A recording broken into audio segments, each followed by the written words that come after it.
The Beyond the Fame podcast is fed by Lido Pizza. Lido Pizza never cuts corners. For menu and locations, visit LidoPizza.com. And of course, this podcast would not be possible without our longtime title sponsor, the Hollywood Casino at Charlestown Races in West Virginia. Upcoming featured August entertainment includes Jamie Johnson on August 9th and the $1 million Charlestown Classic Race and Festival on August 22nd. Enjoy live racing and live entertainment featuring Amanda Shires, Maggie Rose, and Susto. Free fun for the whole family. Details and tickets at HollywoodCasinoCharlestown.com. Must be 21 to enter the casino floor and attend a show. Gambling problem? Call 1-800-GAMBLER.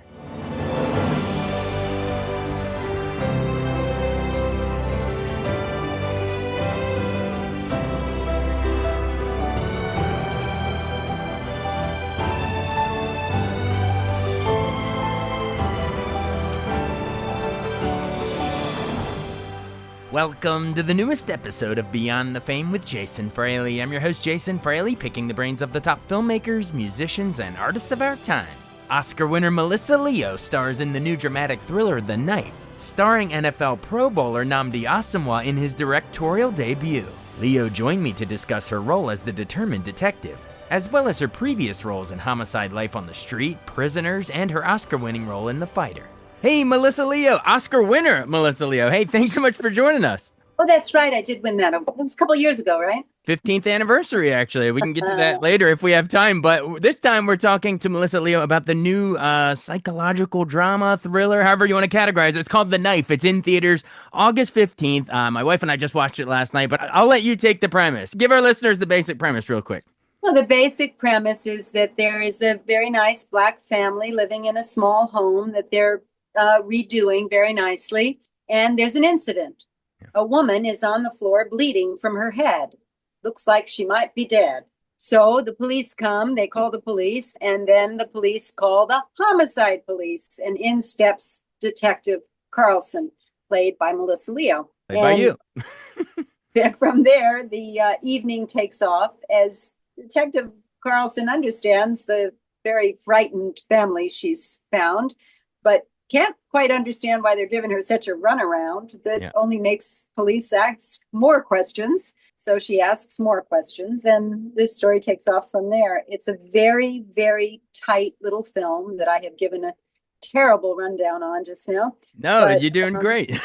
You're doing great. I would call it, I really have enjoyed calling it, because it's a film you've never seen before. That's something really important to realize. It's not a Black film for Black audiences. It's a film. It's a great film. It's a sit at the edge of your seat from 5 minutes in to the end. Yeah. Kind of a whodunit. Absolutely. It does touch on the social commentary of race in America. It's mostly just a thriller. 82 minutes. Boom. You're gripped the whole time. Make no mistake. It's absolutely framed in an extremely important social issue at this time in this country. Yeah.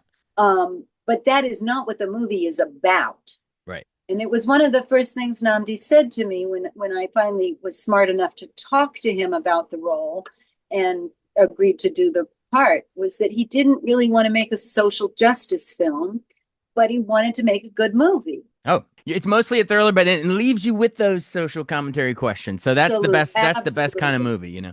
Yes. Well, you mentioned Nnamdi. We should say, you know, sports fans, it's 3-time NFL Pro Bowler Nnamdi Asomugha, Raiders, Eagles, 49ers, but written, directed, and starring him. So since retiring, I've loved watching his, you know, journey through the film industry. He produced Beasts of No Nation and Nanny. He acted in Crown Heights and Harriet and Sylvie's Love, and The Good Nurse, and even Broadway: A Soldier's Play. Like, it's been fun watching him go. So I'll get to his directing praise. I got some cool techniques in a second, but as an actor, you know, that's what you're qualified to talk about. You're great. What impressed you about his acting in this? The most important quality in a performance is truthfulness, right? And if you believe it, it's working. And Nnamdi is a very, very truthful actor. I watched him retake himself because he knew that take dropped a little truth out of it. And he's very good at spotting it in the other actors. as well. And in a story like this, especially, but always, this is what we're looking for. It's why so many filmmakers, when you ask them what's the best thing they saw at that festival, it'll be a documentary. Right. Documentary's got the truth. Right. Right. But for actors to create truth in pretend circumstances, well, that's the fun of it. And Absolutely. he is a fun actor to work with. He's right there with you, unless, of course, he needs to be over here. Yeah. And then that's where he is. He just really truthful, present there, believable, and a joy to work with as an actor. Oh yeah, not to mention the wife in the movie, Asia Naomi King. Asia Naomi King, great. marvelous, wonderful actress, and a joy to be around. And where there's a lot of tension between she and I throughout the film.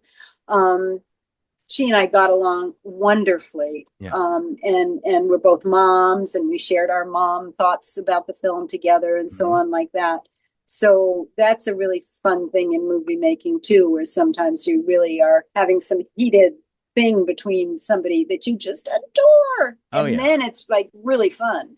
Oh yeah, absolutely. It's a great cast. Even the two daughters, Amara and Aiden Price. It's the great all girls. around. But I want to praise Nnamdi's directing, because this is his directorial debut. He co-writes with Mark Duplass the script, so his fingerprints are all over the whole movie. It's his vision. But directing specifically, that opening is tense. You know, with the break-in, I was thinking of, you know, remember the beginning of Shyamalan's Sixth Sense, when there's an intruder in the house and you're on your edge. But the way he does the camera, like peering around the corner to reveal things, or there's even one shot once you're in the house, it shows you like in a reflection of like a picture frame, I think. It's compositionally cool, just visually, but also it gives us viewers who are like film theory nuts a chance to, you know, read some symbolism in it. You know, are you gonna frame him? Are you gonna? Yeah, I don't know. There's lots of cool interpretations with the directing. But yeah, I mean, I speak to him as a director. Like, are you seeing him take time coming up with these shots that could have multiple meanings? What a director's biggest job is, beyond being able to communicate with people, which is extremely important, being able to communicate with people, all kinds of different people, right? But what a director's job is to make choices, right? Mm-hmm. And Nnamdi chose Asia, and he chose those little girls who are, in fact, sisters. That had him sold. I'm going to use these girls. We don't have to work at making the family. They're already a family. Wise choice. Yep. And his choice in cinematographer. And I have been told by him that there were a lot of other cinematographers that were offered to him. And he had interviewed Hanno, and Hanno is who he wanted to shoot it. And to watch him not only direct this cast, not only having written this script for the most part, and not only acting in it, but then to watch him work with the cinematographer. This is a very intimate relationship on a set. Sometimes it makes me really cross, because the DP and the cinematographer, they're all like this. Yeah. You know, and you're like, excuse me, but I'm in the scene. Hello. Yeah. And they were like this, and then they would turn and open it. And we were all in it together. But their communication was a thing of beauty to watch. And a lot of those things you're pointing out, another cinematographer, those things would not have been in the film. It just elevates it, you know? It's great. And he had made his shot lists, and he had done his director work and all like that. But it was also the ability to move with that camera, mostly handheld, and find the things together. It was an amazing thing to watch. Nnamdi is absolutely one of the top directors I've ever worked with. That's high praise. You've worked with some greats. Well, I want to go into your character a little more, you know, Detective Carlson. Compare that, you know, this is I'm based in Maryland, so we Baltimore area, if we remember your detective in homicide life on the street. But I remember Baltimore. Yeah, I know. If you could compare that detective, much different than the one here. This one in this movie, by the way, folks, is brilliant, intelligent, you know, but I wouldn't say necessarily by the book. You know, you're flipping the recorder on secretly under the jacket. You're saying that parents are present in the interrogation of the daughters when they really aren't all the time. So yeah, what's your approach to playing that? You know, you're trying to get at the truth of what happened in this case. You're trying to solve the case, but she's willing to go to any length to do it, really. Well, you make a lot out of one line in the film, but that's okay. I understand why you would. I think that police work is complicated. Yeah. And I think when you're dealing with people who might be completely innocent, but are behaving not at all innocent, you got to figure out what's going on. There's kids in the house. There's a baby in the house. What's really going on in here? I didn't ask to come here. The dweeby uniform says, oh, we better call the homicide cop. So now I'm called. And that I learned working on homicide. Once you called, you can't just go, yeah, I'm going home now, right? Yeah. So she's doing her job. And is she 100%? But is anybody? Right. Am I 100% with you here in this thing? I mean, who knows? Yeah. Well, there's a real people quality to it. And I think that it's important that there is this moment where she so clearly steps a boundary, because throughout the film she's trying to figure out how far to go with this and how far to go with that, and I don't really want to talk to the kids, but if you're not coming honest with me, I got to talk to the kid. Like, she gives them a chance. So you got to weigh it all out, and then have everybody go see the movie and keep having conversations about it, because there's a lot to talk about. Yeah, there's a lot of nuances in there, and the complexity. Oh my God. Oh yeah. I know we're sort of up against the clock, but as we wind this down, what was it like getting to play sort of the opposite of that? Because one of my favorite roles of yours was when Jake Gyllenhaal was the detective interrogating you as the villain in Prisoners in 2013. Oh, well, there I can take exception. Excuse me, please. Holly might have put Hugh Jackman in a hole, but... She was no villain. She was protecting Paul Dano. But Paul Dano took those children. Yeah, exactly. Well, she was protecting. Yeah.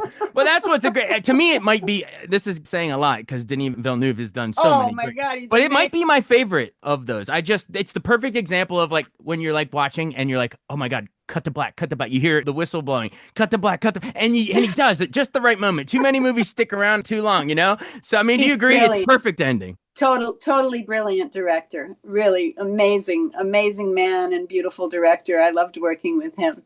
And I love that complication in Holly that she, she's not exactly the best person that ever lived, but she's doing well with what she's got. Exactly. I love you find the humanity even in a character like that. You got to come at it that way and let the audience think what the audience is going to think. Absolutely. Final seconds, just because you mentioned it at the top, 15th anniversary of David O. Russell's The Fighter in 2010. You and Christian Bale both won Oscars for that movie, and you're playing his mom in that. I remember he lost so much weight, sort of as the drug addict, the trainer of Mark Wahlberg, and Amy Adams too. What a movie. But just memories 15 years after, looking back on that. Is that still one of your highlights of your entire career? I loved playing Alice Ward. I loved meeting Alice Ward. I never got to play somebody before that had actually lived. And actually met her when she was still alive. It was right about the time that I won the Oscar that she passed away. I had invited her to come with me if I got nominated, but that didn't happen. But the boys were there. Mickey and Dick were there at the Oscars that year, and Christian Bale. Oh my God, I just adore him. And David O. Russell's got the biggest heart of any man I've ever met. Just such a big heart for humanity. He really cares about people and their feelings and so like that. And so much fun to be in Lowell, Massachusetts with people that had known Alice and her family all their lives. And they all called her Nana. And I'd come out from the trailer with my hair all done up and my makeup on and my little cute outfits that Mark Bridges made for me. And I'd be greeted, "Hey, Nana," by half the town of Lowell. Love it. It's definitely one of the best. There's been many great boxing movies in history, but one of the best, at least of the 21st century, for sure. I mean, it's fantastic. That's good to hear. Thank you. All right. Well, thank you so much. If you enjoyed Melissa Leo in any of the roles we've mentioned in previous roles, and you think this is an enticing premise, you got to check out The Knife. It's in theaters August 15th. It's been sort of doing the festival run, right, since was it Tribeca? Yep. Yeah. And now it's finally for the world to see. So go check it out in theaters, everybody. Thank you so much. Thank you so much for your interest. All right. Talk to you later. Bye. Okay. Bye. Thanks so much for listening to Beyond the Fame with Jason Fraley. Our theme music is Scott Buckley's Clarion. Remember to give us a 5-star rating if you like what you hear. We'll see you next time.